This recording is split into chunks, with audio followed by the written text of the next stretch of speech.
Assalamualaikum warahmatullahi wabarakatuh. Selamat pagi Ayah Bunda Sobat Muardi. Bertemu kembali di acara Muardi Asa Asuh Asih, anak sehat, anak hebat, anak sehat Indonesia hebat. Seperti yang kita ketahui, Indonesia kaya akan penyakit infeksi. Ditambah dengan aktivitas anak yang sangat luar biasa, tentu akan membuat Ayah Bunda Sobat Muardi mengkhawatirkan mengenai kesehatan tubuh si kecil, terutama dari infeksi kecacingan. Nah, pada pagi hari ini telah hadir narasumber kami, dokter spesialis anak di RSUD Dr. Muardi, Dr. Husnia Auliatul Uma, spesialis anak Magister Kesehatan. Beliau merupakan dokter spesialis anak di Divisi Infeksi dan Penyakit Tropis di bagian anak RSUD Dr. Muardi. Assalamualaikum dok, selamat pagi dok. Waalaikumsalam warahmatullahi wabarakatuh. Bagaimana kabar pagi ini dok? Luar biasa. Tetap semangat ya dok, alhamdulillah.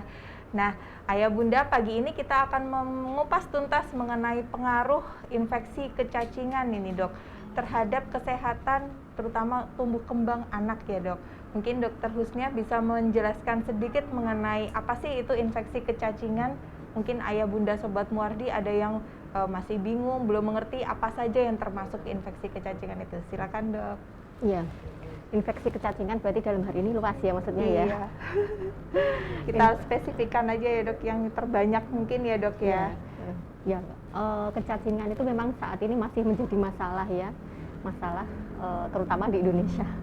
Ya, meskipun dari WHO menyatakan itu termasuk no-graded tropical disease, tapi bukan berarti ternyata kasusnya lebih rendah dibandingkan dengan kasus infeksi yang lainnya. Ya, termasuk kecacingan ini ya. Kalau kecacingan dari data survei itu memang pada anak-anak, terutama anak sekolah itu kejadiannya yang paling banyak. Kemudian untuk penyebabnya sendiri paling tinggi itu memang askariasis ya, karena cacing giling askariasis itu. Kemudian kalau yang lainnya mungkin cacing tambang, Trichuris trichiura atau trichuriasis, Hemipodrecuriasis. Kemudian yang lainnya lagi mungkin Enterobiosis vermicularis dan lain-lain, itu mungkin proporsinya atau prevalensinya nggak sebanyak kalau yang tadi saya sebutkan. Cacing giling, askariasis ya dok. Iya. Ya begitu Ayah Bunda Sobat Muardi. Jadi penyakit infeksi kecacingan ini berdasarkan data epidemiologi, prevalensi tertinggi itu ternyata pada usia anak sekolah ya, mulai usia 4 tahun mungkin ya dok, 4 tahun hingga remaja, terutama yang berpengaruh mungkin dari segi higien, hand hygiene ya dok ya. Ya begitu Ayah Bunda. Nah ini untuk penyakit kecacingan tadi kan telah disebutkan oleh dokter Husnia, itu banyak variasi ragamnya ya.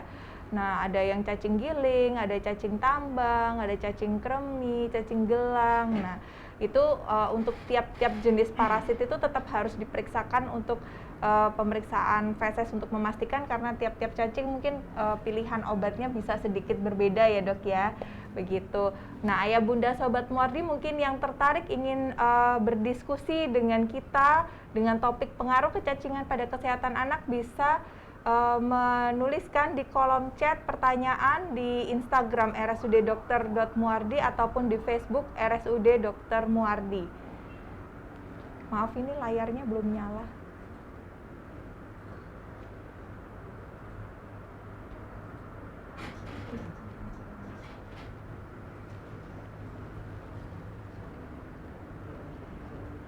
Nah, ini dok, kalau untuk kecacingan askariasis sendiri, itu biasanya gejala awalnya yang harus diwaspadai oleh Ayah Bunda Sobat Muardi itu apa ya dok? Kira-kira kalau anak-anak yang dicurigai ada infeksi kecacingan, terutama yang askariasis.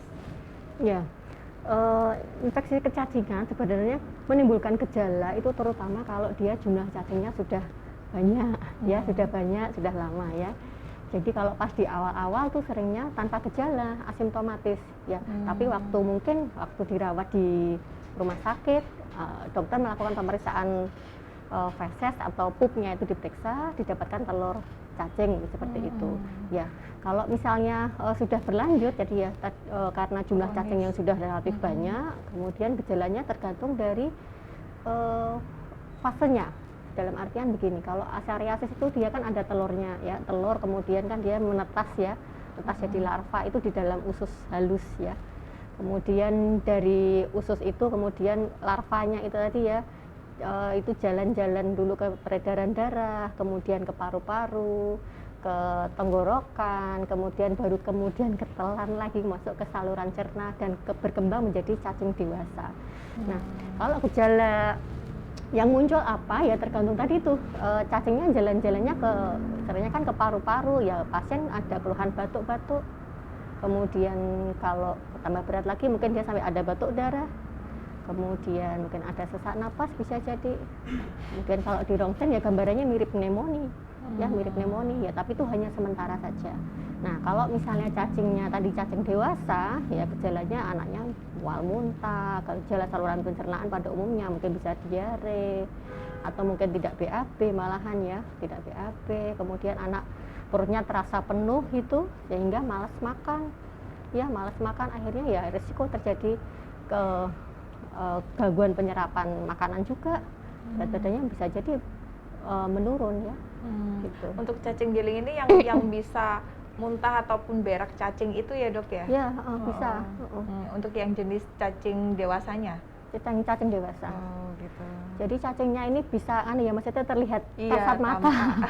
Kasat mata ya, karena ukurannya itu cukup besar ya. Jadi antara 10 sampai 30 cm itu kan lumayan besar gitu. Kalau misalnya sampai keluar dari mulut karena banyaknya jumlahnya di dalam saluran cerna sampai mungkin muntahnya ada cacingnya, mungkin waktu BAB ada cacingnya ya bisa jadi. Itu termasuk jenis yang askariasis ini ya. Iya. Jadi begitu ayah bunda sobat Muardi ya. Jadi gejala untuk penyakit kecacingan sendiri tidak hanya murni gejala di saluran cerna ya. Karena tadi dari siklus hidup si cacing tadi sempat mampir-mampir ya dok. Larvanya mampir ke paru, jalan-jalan dulu. Nah, jadi bisa jadi gejala yang muncul malah bukan di saluran cerna tapi batuk lama ataupun batuk darah, ternyata dia penyakitnya kecacingan, askariasis, larvanya nempel di paru gitu ya dok ya. Yang lain mungkin kalau di saluran cerna justru lebih tampak ya, mual muntah, BAB, bisa keluar cacingnya dan bisa langsung tampak kasat mata ya dok untuk yang askariasis ini ya. Ya. Baik, terima kasih ayah bunda sobat Muardi yang sudah bergabung bersama kami di Instagram live streaming pada pagi hari ini. Pagi ini kita membahas mengenai penyakit kecacingan pada kesehatan anak, terutama yang jenis askariasis. Saya sapa dulu ayah bunda yang sudah bergabung, ada Bunda Adela, ada Bunda Rida Ainun, ada Bunda Ririn, Bunda Swigianti, Bunda Elita, ada Ayah Arif Santosa. Terima kasih sudah bergabung. Ayah bunda yang ingin menanyakan, berdiskusi, telah hadir pakar narasumber dari kami pagi hari ini bersama Dr. Husnia Auliatul Ummah, spesialis anak magister kesehatan. Ini sudah ada pertanyaan nih dari Ayah Arif, dok. Dokter, untuk obat cacingan yang diberikan oleh sekolah, apakah itu cukup untuk mencegah kecacingan? Silakan Dokter Husnia. Ya, pertanyaan yang baik ya. Jadi mungkin Bapak Ibu sekalian menerima ya untuk anak usia usia 1 tahun sampai dengan 12 tahun itu biasanya menerima obat cacing. 6 bulan sekali. 6 bulan sekali ya. 6 bulan sekali kenapa? Karena kita di daerah dengan prevalensi kecacingannya yang tinggi, makanya diberikannya setahun itu 2 kali. Nah, bagaimana? Apakah cukup dengan memberikan obat cacing itu mencegah kecacingan? Tentu saja tidak cukup ayah bunda. Jadi kita harus menjaga juga ya, maksudnya higien sanitasi lingkungannya. Jangan sampai sudah minum tadi obat cacing, kita tidak menjaga higien sanitasi, tidak cuci tangan setelah kejam memegang binatang misalnya, atau mungkin beraktivitas dari toilet seperti itu, akan ada risiko kembali terjadi kecacingan. Jadi harus diterapkan ya antara dia obat pencegah kecacingan itu, kemudian juga menjaga higien personal dan higien sanitasi di lingkungan. Ya, kebersihannya tetap harus dijaga ya ayah bunda sobat Muardi, selain minum obat pencegahan ya dok gitu ya, obat profilaksis yang sudah diberikan pemerintah mungkin melalui puskesmas, melalui posyandu atau melalui sekolah-sekolah yang setiap 6 bulan sekali. Nah begitu ayah, semoga menjawab ya. Ada pertanyaan kedua ini dok dari Bunda Lisa Mardiana Raharjo. Dok, anak saya rajin gunting kuku dan hampir tidak pernah main yang kotor-kotor, tapi kok masih bisa cacingan? Nah, silakan tanggapannya Dokter Husnia. Iya, ya tadi yang disampaikan kan tidak rajin di gunting kuku dan tidak pernah main kotor-kotor. Ya, tadi kembali lagi ke higien sanitasi ya. Higien sanitasi itu banyak hal yang harus dikerjakan ya. Jadi kalau higien personal itu sudah tepat sekali ya kalau Bunda menyuruh anaknya untuk gunting kuku itu satu. Tidak main kotor-kotor. Kalau main kotor-kotor boleh enggak? Harus cuci tangan setelah itu ya. Nah, cuci tangan dikerjakan apa tidak? Dilakukan dengan benar apa tidak? Harus dengan 6 langkah cuci tangan yang tepat supaya kita bisa terhindar. Kemudian mengerjakan cuci tangan setiap apa? Apakah hanya saat main dan gunting kuku bermain saja? Tentunya kan tidak. Setelah ada 5 momen itu ya dok. Mungkin kalau 5 momen kan mungkin untuk di medis ya, di kesehatan ya. Tapi kalau di lingkungan rumah mungkin lingkungan di luar rumah sakit kita kan ada momen-momen seperti mau makan, mau menyiapkan makanan, kemudian setelah keluar dari toilet, ya, setelah BAB, setelah beraktivitas di luar ruangan, ya kan. Kemudian sebelum menyusui, kalau misalnya masih menyusui ya, atau setelah menceboki anak gitu, harus melakukan cuci tangan. Jadi apakah momen-momennya itu dikerjakan dengan tepat, kemudian apakah cuci tangannya sudah sempurna. Kemudian di samping juga kebersihan lingkungan tadi, pembuang sampahnya apakah sudah tepat, kemudian kebersihannya dijaga, seperti itu. Iya, higien sanitasi ya, sanitasinya juga penting ya dok ya, pengolahan limbah, air, minum airnya mungkin ya dok, kalau misalkan air sumur dipastikan itu sudah direbus mendidih ya dok ya. Begitu mungkin ayah bunda sobat Muardi, karena memang pola hidup bersih dan sehat itu harus selalu diterapkan dalam kehidupan ya. Ada itu tadi harus cuci tangan, selain gunting kuku, main kotor tetap boleh supaya melatih kreativitas anak ya dok ya, main di luar, tapi harus diingat kapan momen harus cuci tangan. Itu tadi yang telah disampaikan oleh Dr. Husnia, ayah bunda sobat Muardi.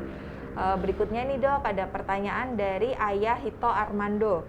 Dok, kalau minum obat cacing, cacingnya akan mati dan keluar lewat feses atau bagaimana dok? Wah, penasaran nih dok, dia bakal ngelihat cacingnya apa enggak? Silakan dokter Nia.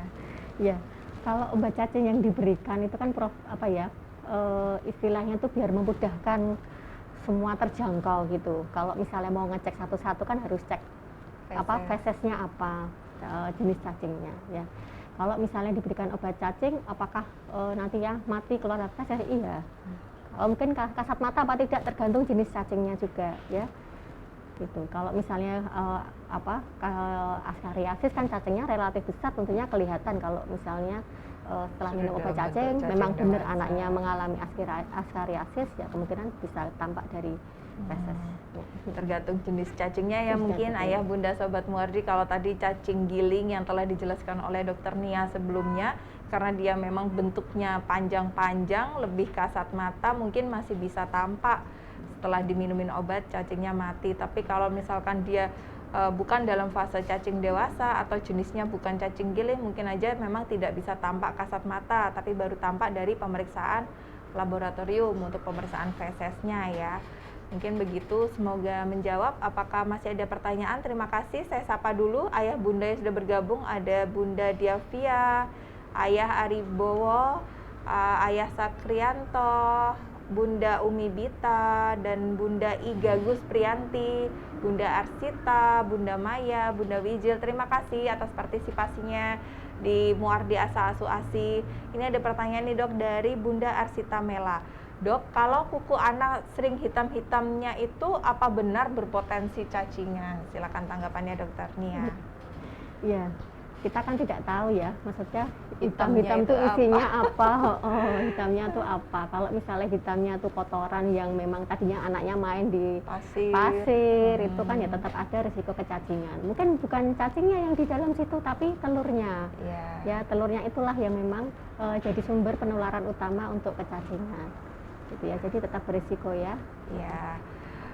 Kemudian pertanyaan berikutnya ini dok dari Bunda Maya Ardiana. Dok, apakah cacingan yang tidak diobati bisa sembuh sendiri atau bisa bertahan sampai anak tumbuh dewasa? Nah, ini tanggapannya dokter Nia. Mungkin tadi yang sudah dijelaskan infeksi kecacingan kronis. Nah, dampaknya seperti apa nih dok? Iya, kalau dibiarkan infeksi kecacingan ya tidak bisa sembuh sendiri ya, kebanyakan ya.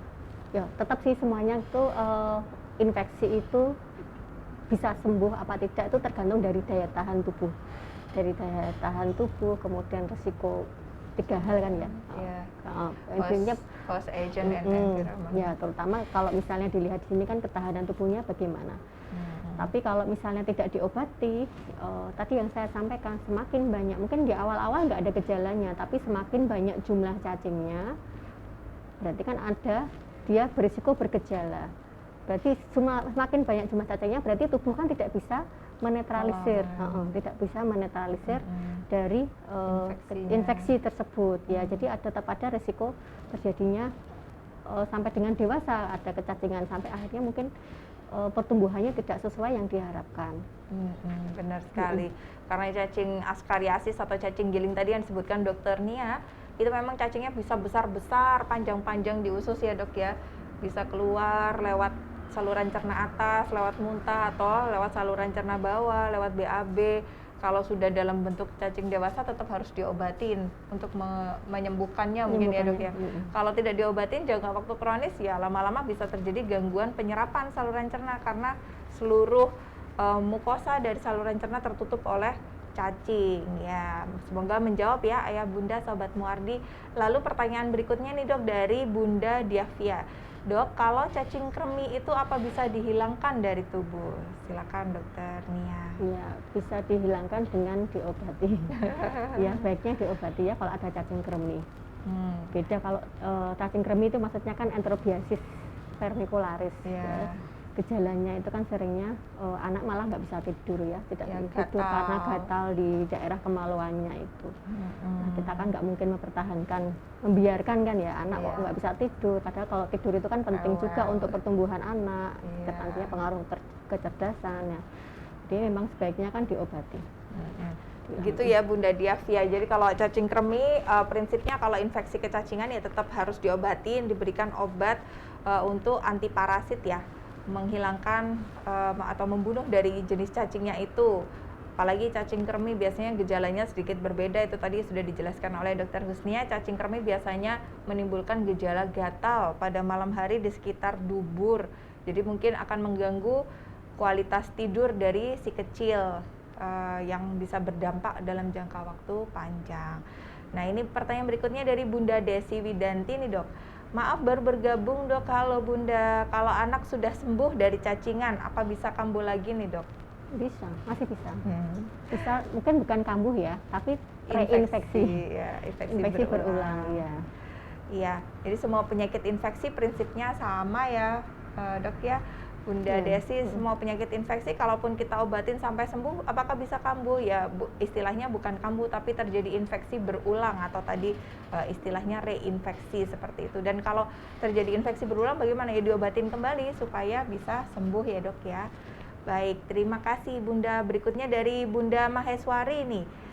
Dokter, apakah cacingan bisa menyebabkan stunting? Nah ini langsung silakan Dokter Nia. Ya pertanyaan yang baik ya. Iya, stunting masih menjadi topik utama kalau di anak ya dok ya. Ya, itu tadi kalau misalnya kalau askariasis ya, askariasis kan berarti dia menyebabkan gangguan penyerapan ya, penyerapan nutrisi ya. Anak jadi malas makan ya karena perutnya kerasa penuh sakit perut dan gejala saluran cerna kan dominan di situ. Jadi dalam jangka panjang ya karena dia kekurangan nutrisi ya lama-lama bisa menjadi stunting. Ya, stunting itu kan karena malnutrisi kronis mungkin ya dok ya. Sedangkan kecacingan sendiri tadi bisa disebutkan kalau nggak diobatin, infeksi kecacingan kronis bisa menyebabkan gangguan pertumbuhan ya, peningkatan berat badan, lama-lama akan pengaruh ke malnutrisi, bisa jadi stunting kalau nggak diobatin ya. Mungkin begitu ya Bunda Maheswari, terima kasih atas pertanyaannya. Silakan Ayah Bunda Sobat Muardi apabila mau menanyakan topik kita pagi ini mengenai pengaruh kecacingan atau infeksi askariasis ya pada kesehatan anak. Telah hadir Dr. Husnia Auliatul Umma, spesialis anak magister kesehatan bersama saya pada pagi hari ini. Ini pertanyaan dari Bunda Lisa Mardiana Raharjo. Dok, betulkah suka makan kelapa parut misal pada makanan getuk atau makanan tradisional bisa memicu kecacingan? Karena anak saya suka sekali makanan kelapa parut katanya bikin kecacingan. Nah ini harusnya kita bikin mitos atau fakta gitu ya dok. Kayaknya seru nih ya bunda-bunda biar nggak. Iya, saya baru dengar ini. Jadi prinsipnya itu tadi ya, pokoknya higien sanitasinya dulu, kemudian juga dalam hal penyiapan makanan berarti harus benar-benar dibersihkan. Kalau misalnya kita memakan makanan yang mentah, itu berarti harus dijaga kebersihannya, itu supaya tidak terkontaminasi telur cacing. Gitu. Asalkan bersih makanannya, penyiapannya baik, ya penyiapannya juga ya. Berarti orang yang nyiapin makanan itu dia harus cuci tangan juga. Kalau misalnya menyiapkan makanannya juga kurang tepat, ya ada risiko kecacingan di situ.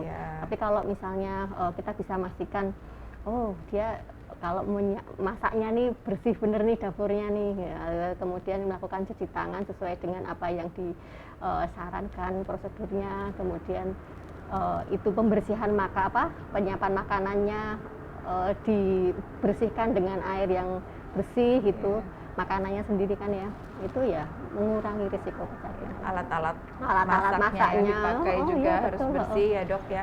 Jadi bukan karena kelapa parutnya ya bunda ya, tapi memang dari cara pengolahannya ya, kebersihan cara pengolahan baik dari si pengolah sendiri, alat yang dipakai ataupun bahan yang digunakan ya. Kalau kelapa parut sendiri itu mungkin mitos ya, karena bentuknya mungkin mirip-mirip cacing kremi ya dok ya. Jadi imajinasinya ke kelapa parut, tapi yang lebih penting memang penyiapannya ya bunda. Nggak selalu makan kelapa parut itu bikin infeksi kecacingan seperti itu. Terima kasih bunda. Berikutnya ada pertanyaan nih dari Bunda Ardani Amarina. Halo bunda. Dok, apakah sushi sashimi bisa berpotensi menyebabkan kecacingan? Oh ini yang mentah-mentah itu ya dok ya. Apakah anak-anak boleh konsumsi itu yang biasanya pakai ikan atau seafood mentah? Silakan dokter Nia. Ya pertanyaan yang hampir sama ya sebenarnya ya.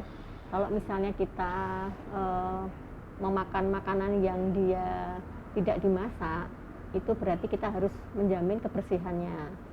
Itu baik dia dari dari awal, termasuk juga pengolahnya, termasuk alat-alat yang digunakan ya.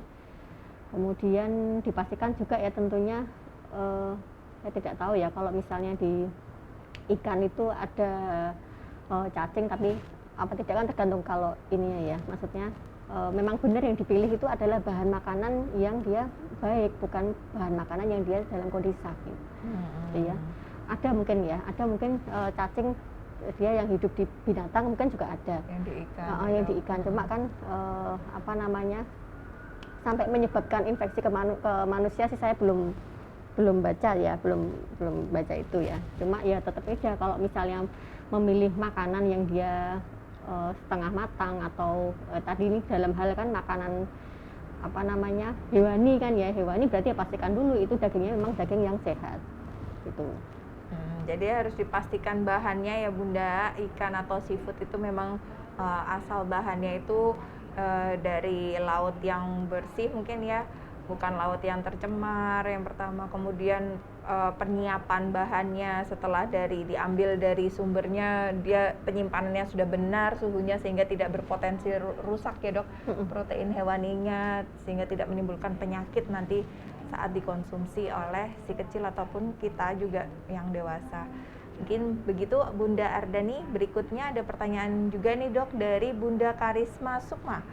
Dokter, anak saya usia 4 tahun, cacingan dan mengeluh gatal di anus. Apakah bisa sembuh dengan obat saja dok, atau ada hal lain yang perlu diperhatikan?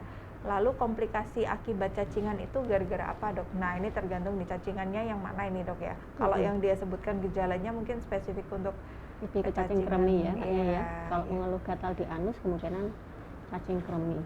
Ya, silakan dokternya tanggapannya dok. Ya, bisa sembuh dengan obat bisa sembuh dengan obat saja. Kalau untuk penyembuhan ya bisa dengan obat diberikan. Cuma kalau dia berisiko infeksi lagi, tentunya tadi kembali lagi ke higien sanitasi tadi ya harus diterapkan. Kemudian komplikasi akibat cacingan itu apa saja? Kalau cacingan yang dimaksud ini adalah cacing kremi, berarti tergantung.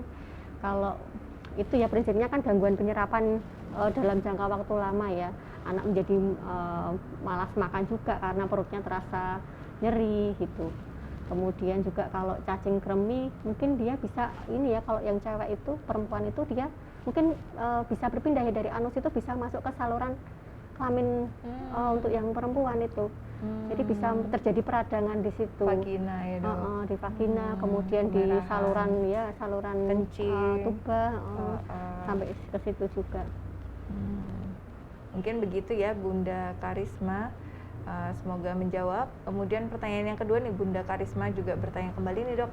Saya takut kecacingan anak saya jadi penyakit yang parah. Terima kasih jawabannya dok. Oh ya, terima kasih Bunda. Semoga menjawab ya. Yang pasti segala bentuk infeksi kecacingan itu harus diobatin. Dan pengobatan untuk tiap jenis cacing itu mungkin agak sedikit berbeda tergantung jenis cacingnya. Jadi harus dipastikan dulu putra-putri ayah bunda sobat Muardi ini menderita jenis kecacingan yang mana, karena tadi memang variasinya banyak sekali, mulai cacing giling, cacing tambang, cacing gelang, cacing kremi, yang mana nih, karena obatnya bisa berbeda begitu. Nah ini yang menarik nih dok, saat ini untuk program pencegahan penyakit kecacingan. Kalau dulu di pemerintah itu yang kita kenal itu kan selalu dapatnya itu obat sirup ya, yang telan tuh ya, Pirantel Pamuat itu ya dok ya. Saat ini kan dapatnya yang tablet ya bunda sobat Muardi mungkin sering dapat ya dari puskesmas, posyandu ataupun sekolah. Nah kadang-kadang juga karena dosisnya kecil, dapatnya dari puskesmas itu sudah dalam bentuk tidak utuh ini dok, kan mungkin chewable ya, jadi sama dia nggak dipuyer di paruh gitu. Nah ini bagaimana nih dok, tanggapan dokter nih? Iya. Kalau sebenarnya sih programnya albendazole, yang diberikan itu terapinya albendazole. Itu program pemerintah biar kan karena prevalensi kita banyak, ya prevalensi kecacingannya kita tinggi, kemudian kalau kita mau ngecekin satu-satu fesesnya kan butuh biaya banyak, jadinya pemerintah mengeluarkan program pemberian pencegahan obat cacing massal. Nah itu diberikannya tergantung dari mungkin daerahnya masing-masing ya. Kalau misalnya dia tingkat kecacingannya tinggi lebih dari 50% gitu, mungkin diberikannya setahun 2 kali. Kalau misalnya diberikannya prevalensinya lebih rendah itu bisa jadi cuma setahun sekali. Beda sama kalau daerahnya itu ada program pemberian obat cacing filariasis. Nah itu nanti beda lagi pemberiannya. Itu biasanya di Indonesia Timur itu ya, Indonesia ya? daerah barat itu, di barat itu kan ada program pemberian obat cacing filariasis. Nah itu biasanya dibarengkan itu, Jadi kalau misalnya filariasis diberikan obat pencegahan filariasis, kemudian jangka waktu 6 bulan berikutnya diberikan obat cacingan yang pencegahan kecacingan itu gitu. Jadi jarak 6 bulan. Nah jenis obatnya ya sama albendazole kalau untuk yang cacingan ini ya, cacingan massal ini albendazole. Karena dosisnya dia beda, kalau untuk anak usia di atas 2 tahun dan di bawah 2 tahun, kalau di atas 2 tahun sampai 12 tahun kan ngasihnya 400 mg itu satu tablet itu. Kalau yang 1 tahun sampai dengan 2 tahun ngasihnya cuma separuh, jadinya memang diberikannya mungkin udah pecahan gitu. Nah saya nitip aja untuk bapak ayah bunda yang ada di sini aja, kalau misalnya mendapatkan obat itu dari sekolahan atau dari posyandu, minta tolong dibantu supaya diminumkan ke putra putrinya ya, sebagai pencegahan supaya tidak mengalami kecacingan. Supaya gitu. Tingkat infeksi kecacingan di negara kita cepat harapannya cepat turun ya dok. Kita fokus ke yang lain ya nanti tidak melulu kecacingan. Ya, terima kasih Dokter Nia. Ini berikutnya ada pertanyaan nih dok dari ayah Batman My Hero. Dok, betulkah perut buncit pada anak itu suatu tanda kecacingan? Silakan tanggapannya Dokter Nia. Belum tentu juga ya. Banyak ya juga, penyebabnya. Bisa organomegali, bisa asites ya dok. Iya. Lebih baik nanti dibawa konsultasi aja ke dokter. Memang kalau kecacingan yang kronis dia bisa menumpuk di saluran cerna, tampaknya perutnya membesar, tapi belum tentu perut yang besar itu semuanya karena kecacingan. Iya betul. Seperti itu ya dok ya. Terima kasih ayah Batman. Ini bertanya lagi nih dok, untuk obat pencegahan dan obat kalau sudah kena cacingan apakah sama ya?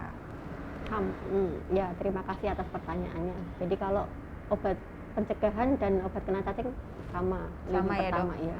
Untuk yang apa istilahnya broad spectrum ya, yang bisa membunuh hampir seluruh jenis cacing itu yang jenis albendazole ya dok ya. Tapi yang beberapa jenis yang lain juga ada ya dok. Kalau yang Ascariasis mungkin bisa cukup dengan Pirantel palmoat. Untuk cacing yang lain ada pilihannya mebendazole gitu ya dok ya. Jadi untuk pencegahan dan pengobatan jenis obatnya sama, untuk dosisnya sama atau berbeda dok? Karena kita maksudnya di sini program pencegahan itu adalah targetnya adalah cacing Ascariasis, kemudian cacing tambang sama cacing Trichuris trichura. Targetnya karena sesuai dengan jumlah yang terbanyak itu, makanya diberikannya albendazole. Beda halnya kalau misalnya kecacingannya disebabkan oleh yang lainnya. Seperti tadi filariasis kan sebenarnya masuk dia kecacingan juga ya. Tapi obatnya kan beda, bukan albendazole saja, tapi ada obat yang lainnya. Itu kalau sudah minum albendazole kemudian sama nggak ya? Sama. Kalau dosisnya sih sama juga. Sama ya ayah. Jadi obat pencegahan dan pengobatan untuk infeksi kecacingan itu sama jenisnya, begitu pula dengan dosisnya. Berarti sekali minum ya dok, single dose aja ya? Ya, untuk pengobatan juga sekali minum ya, tidak butuh waktu beberapa hari gitu? Tergantung kecacingannya apa. Kalau misalnya saat ini seorang anak ya menderita kecacingan akibat dari setelah dicek pemeriksaan feses, mungkin ada beberapa dokter yang menyarankan kalau sudah diberikan albendazole di awal, kemudian jangka waktu 2 minggu lagi disarankan untuk diulang. Jadi tergantung kasusnya apa kecacingannya. Begitu ya ayah. Batman my hero, namanya keren sekali ayah. Ini ada pertanyaan kembali nih dok dari Bunda Ardani Amarina. Dokter, apakah cacingan ini menular atau bisa menjadi wabah? Nah ini silakan tanggapannya dokter Husnia dari bagian infeksi. Terima kasih atas pertanyaannya. Menular ya, menularnya melalui fekal oral ya. Jadi penularannya lewat tangan. Kalau ya menular tangan yang dia tidak menjaga higien tadi itu. Apakah bisa menjadi wabah? Ya mungkin saja, bisa juga. Ya. Ya, penyakit kecacingan ini memang penyakit infeksi ya ayah bunda, jadi memang bisa menular. Dan tadi sudah dijelaskan oleh dokter Husnia bahwa penularannya itu fekal oral. Jadi fekal oral itu dari feses, feses yang mengandung telur cacing. Apabila pengolahan limbahnya ini tidak bersih atau higienitas tangan ataupun sanitasinya kurang, beresiko untuk masuk kembali melalui mulut ke dalam saluran cerna untuk bisa ditularkan ke individu yang lain. Lalu untuk wabah sendiri itu sebenarnya sangat tergantung dari tingkat penularannya ya dok ya. Kecepatan penularannya mungkin kalau untuk kecacingan karena fekal oral mungkin tidak cepat seperti penularan penularan dari saluran nafas ya bunda ya. Jadi mungkin kurang lebih seperti itu penjelasannya. Terima kasih yang sudah bergabung. Saya sapa kembali ayah bunda Sobat Muardi. Ada Bunda Viariana, ada ayah Septian, ada Bunda Isna, ada Bunda Liliana ini, ada Bunda Elita, Bunda Mariska, dan siapa ini, Api Tidak Panas ya. Terima kasih sudah bergabung menyaksikan live streaming kita pada pagi hari ini. Pagi ini kita berdiskusi membahas mengenai pengaruh kecacingan terutama Ascariasis pada kesehatan anak. Silakan ayah bunda Sobat Muardi yang memiliki pertanyaan seputar infeksi kecacingan bisa dituliskan di kolom chat di Instagram rsud.muardi ataupun di Facebook rsud.dr.muardi. Ini ada pertanyaan kembali dari Bunda Arini Dalmara. Dokter, kalau kita menggunakan hand sanitizer untuk membersihkan tangan anak, apakah cukup untuk menjaga kebersihannya? Silakan dokter Nia tanggapannya. Berapa kali bisa menggunakan hand sanitizer mungkin gitu ya dok? Iya, ya paling bagus kalau cuci tangan itu ya memang pakainya sabun ya. Jadi misalnya kita sudah beberapa kali pakai hand sanitizer, memang baiknya cuci tangan tetap pakai sabun ya. Apalagi kalau tangan terlihat kotor, itu baiknya mencuci tangan dengan sabun. Begitu ya bunda. Jadi kalau memang anak-anak habis aktivitas di luar ruangan, tangannya terlihat kotor, ya lebih baik cuci tangan dengan air mengalir menggunakan sabun. Mungkin kalau aktivitas yang di dalam ruangan yang nggak terlalu kotor, untuk hand sanitizer cukup.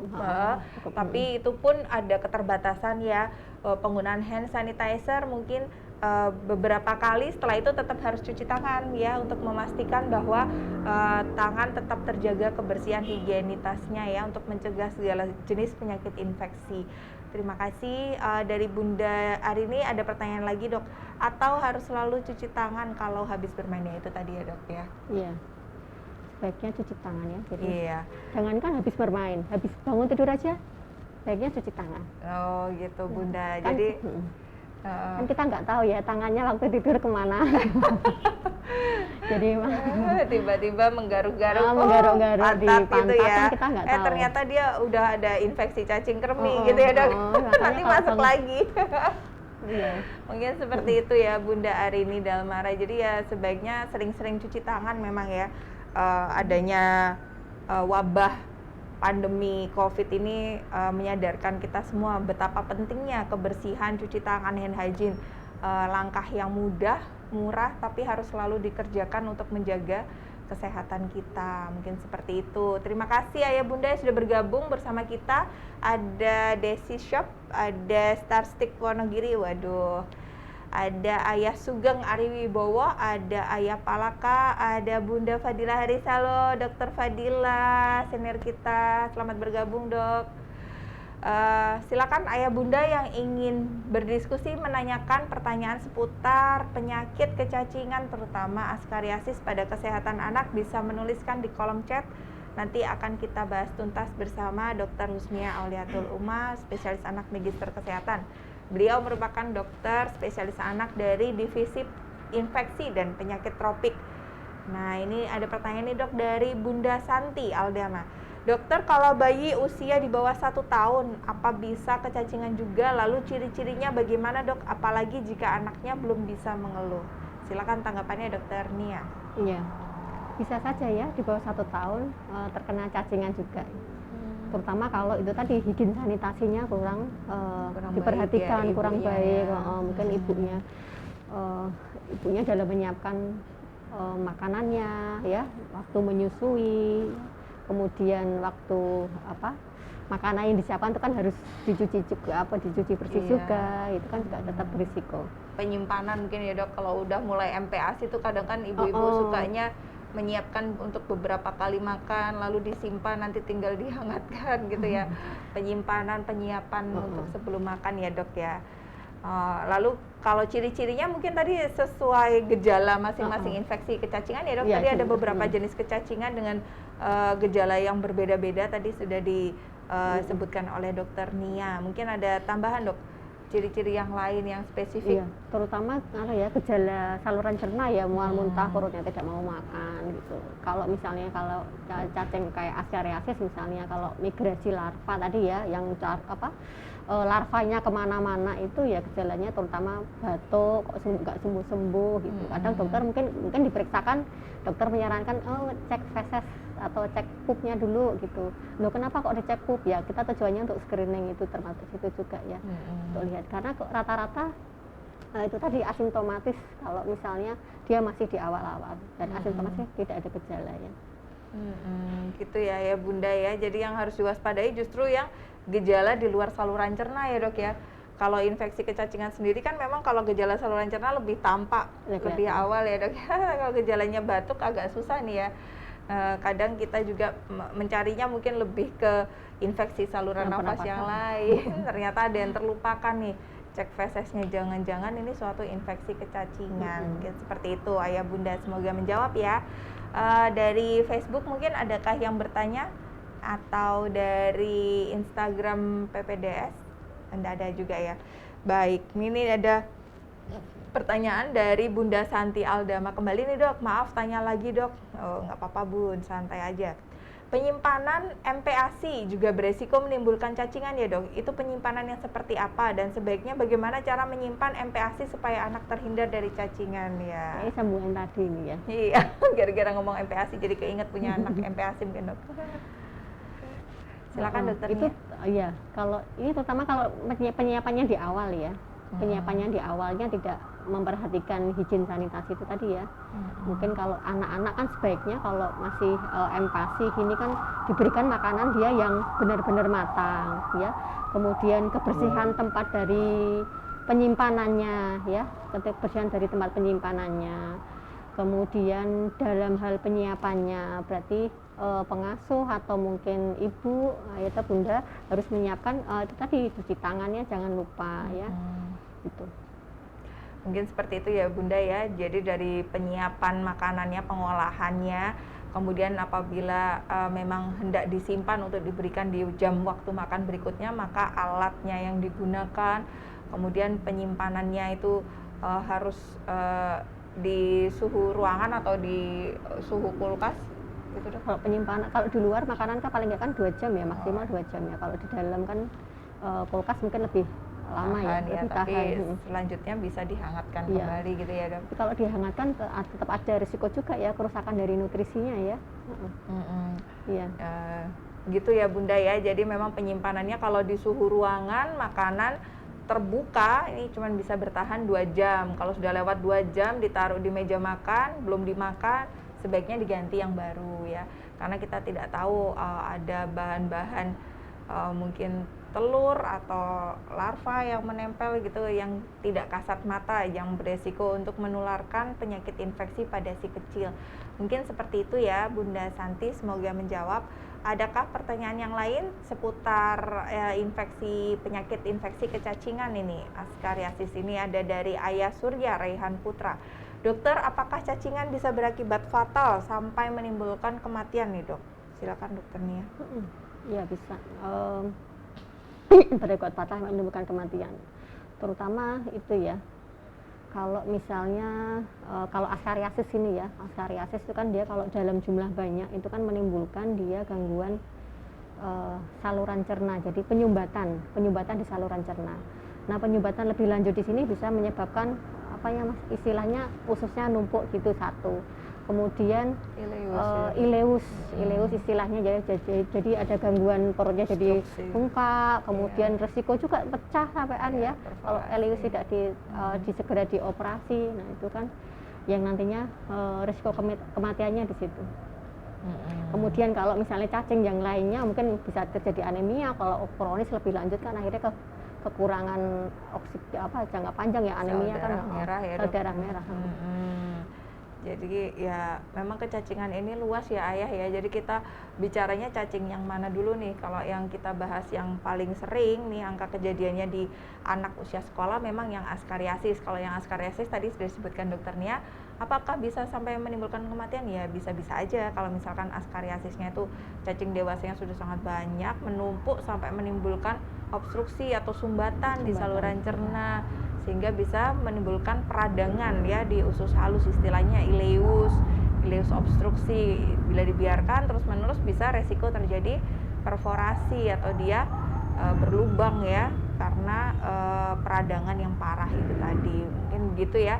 Semoga menjawab. Ini sudah bergabung bersama kita Ayah Bunda Krismonice, Bunda Carisa, Bunda Asaroh, Ayah Kang Mas, Bunda Rehta, ada Ayah atau Bunda Fuyung Hai, ada Bunda Dila Dinaresti. Halo Dokter Dila, nun jauh di sana di Lampung. Tetap dekat di hati ya dok ya. Terima kasih sudah menyaksikan di sini. Silakan pertanyaannya Ayah Bunda. Diskusi kita pagi hari ini diskusi santai dengan Dokter Husnia nih mengenai penyakit kecacingan, terutama yang askariasis bagi kesehatan anak. Nah ini dok, ini tadi banyak sekali Ayah Bunda yang ingin berdiskusi mengenai penyakit kecacingan. Mungkin Dokter Husnia bisa berbagi dengan Ayah Bunda Sobat Muardi apabila Ayah Bunda ingin langsung berkonsultasi dengan Dokter Husnia di RSUD Dokter Muardi ini. Jam praktek atau jadwal praktek Dokter Husnia di Poli Reguler Wijaya Kusuma atau di Poli Cendana tiap hari apa aja dok? Silakan bisa di-share dok. Kalau di Poli Reguler hari Selasa sama Kamis, kalau Poli Cendana hari Rabu. Oh gitu ya Ayah Bunda Sobat Muardi, kalau pingin ketemu langsung nih sama Dokter Husnia, pingin berdiskusi langsung atau memeriksakan langsung putra putrinya, bisa datang ke Poli Anak RSUD Dr. Muadi. Apabila di poli reguler, Dr. Husnia bisa ada di hari Selasa Kamis, dan di poli Cendana setiap hari Rabu. Nanti ditunggu ya konsultasinya. Oke, ini ada pertanyaan kembali dari Bunda Cesa Fitri, Dok. Dokter, kalau anak pertama ketahuan cacingan, apakah adiknya kemungkinan bisa terinfeksi cacingan juga? Perlukah diperiksa walaupun tidak ada gejala, Dok? Nah, silakan nih Dokter Nia. Bisa ya, kalau misalnya kakaknya kecacingan, adiknya mungkin aja kecacingan, bisa juga ya. Tadi penularannya kan secara fekal oral, jadi maksudnya kan dari feses, berarti kan kemudian ke masuk ke dalam mulut ya, telurnya masuk ke dalam mulut, kemudian menyebabkan kecacingan. Nah, telur cacing itu dia kan ukurannya kan kecil ya, itu kan bisa menempel di mana-mana. Kalau misalnya anak itu dia di luar habis main-mainan gitu, yang dia ada telur cacing di situ, kemudian dia berpindah ke rumah misalnya tidak cuci tangan dulu, sementara di dalam tangannya atau mungkin di kukunya ada telur cacingnya, kemudian bisa juga kan terpapar, mungkin salaman dengan adiknya, akhirnya berpindah. Itu bisa juga ya. Nah, tapi memang kalau telur cacing Askariasis ini kalau suhunya di atas tinggi gitu biasanya sih cepat mati juga. Cepat mati. Tapi tetap ada ya. Berarti tetap ada risiko di keluarganya untuk terjadi kecacingan. Nah, perlukah diperiksa walaupun tidak ada gejala? Ya, monggo diperiksakan saja. Atau kalau misalnya tidak diperiksakan, setidaknya dicek pupnya ya, dicek fesesnya ya, untuk tahu ada kecacingan apa tidak. Di samping juga tetap diupayakan itu tadi ya, minum obat pencegahan, obat pencegahan yang memang diprogramkan dari pemerintah. Ya, semoga menjawab ya Bunda Cesa Fitri. Tadi memang ada program pencegahan obat cacing massal nih dari pemerintah. Tiap 6 bulan sekali akan dibagikan obat cacing untuk anak-anak usia 1 tahun ke atas ya, Dok? 1 tahun sampai 12 tahun. 1 sampai 12 tahun.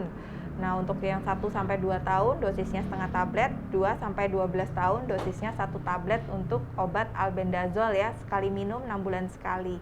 Itu mungkin pencegahan yang perlu diperhatikan oleh Bunda Sobat Muardi. Jadi kalau dapat obat nih dari sekolah, jangan langsung dibuang ya, tetap harus diminumkan itu obat pencegahannya untuk memastikan putra-putri tetap sehat dan ceria. Terima kasih sudah bergabung bersama Bunda Indah Retno Sukmekar, Ayah atau Bunda Zain, Bunda Zulfa Amelia, Ayah atau Bunda Lancar Barokah. Silakan apabila masih ada pertanyaan, karena waktu juga sudah menunjukkan pukul 11 nih, Dok.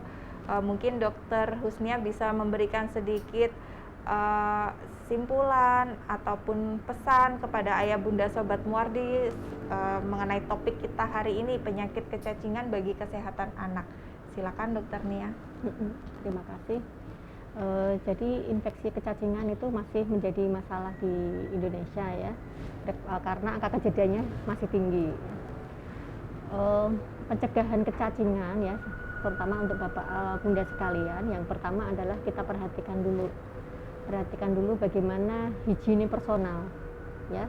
Higiene personal kaitannya dengan apa? Cuci tangan ya, cuci tangan secara rutin ya, sesuai dengan waktu-waktu ya tadi ya, ini sudah kita bahas tidak sebelumnya ya. Kemudian di samping higiene personal juga higiene lingkungan ya, lingkungan, kebersihan lingkungan, kemudian tata cara pengolahan limbah, pengolahan makanan gitu ya. Kemudian yang berikutnya adalah pemberian obat cacing ya. Jadi memang program yang dikerjakan pemerintah itu mohon dukungannya. Jadi ayah bunda sekalian yang mempunyai anak yang memang mendapatkan obat program cacing ini, mohon untuk diminumkan ya, minumkan apa yang diberikan ya. Kemudian yang terakhir itu adalah apabila ada keluhan-keluhan yang terkait yang itu tadi ya, keluhan gastrointestinal ya, keluhan mual muntah atau mungkin batuk gitu, mohon silahkan kalau misalnya dibawa ke dokter untuk dilacak lebih lanjut ya, apakah itu merupakan ada kecacingan di situ yang ikut berkontribusi sebagai penyebab dari penyakit dari bapak putra putri bapak itu sekalian. Itu saja. Baik, kasih, terima Bu. kasih Dokter Sama-sama. Husnia Auliatul Umah, spesialis anak magister kesehatan. Mungkin tadi pesan-pesannya yang harus dicatat ya Ayah Bunda Sobat Muardi, bahwa kebersihan, personal hygiene itu sangat amat penting ya. Kebersihan tangan, kebersihan mencuci tangan ya, tadi 6 langkah, 5 momen ya, jangan sampai terlupakan. Kemudian kebersihan lingkungan ya, kebersihan pengolahan limbah, kebersihan air, sanitasi, karena untuk pencegahan infeksi itu sangat amat membantu untuk pencegahan yang pertama. Dan yang terakhir, jangan lupa nih, dari pemerintah sudah memberikan program untuk pencegahan kecacingan dengan pemberian obat cacing massal. Tiap 6 bulan sekali sudah diberikan albendazole. Jangan lupa harus selalu diminumkan ya ke putra-putri Ayah Bunda Sobat Muardi untuk memastikan putra-putri kita tetap sehat dan ceria. Baik, terima kasih Ayah Bunda Sobat Muardi yang sudah bergabung. Untuk acara live streaming ini bisa disaksikan kembali di channel YouTube ataupun di Facebook dari RSUD Dr. Muardi. Dan jangan lupa untuk like, follow, dan subscribe serta share akun media sosial kita RSUD Dr. Muardi, baik di Facebook, Instagram, dan Facebook. Sampai bertemu kembali di acara Muardi Asah Asuh Asih, anak sehat anak hebat, anak sehat Indonesia hebat. Setiap 2 minggu, di minggu kedua dan keempat ya, kita akan mengupas tuntas mengenai semua tentang kesehatan anak untuk Ayah Bunda Sobat Muardi. Sampai bertemu kembali. Kurang lebihnya mohon maaf. Wassalamualaikum warahmatullahi wabarakatuh. Selamat Waalaikumsalam pagi. warahmatullahi Terima kasih wabarakatuh. Dokter Nia. Sama-sama, terima kasih.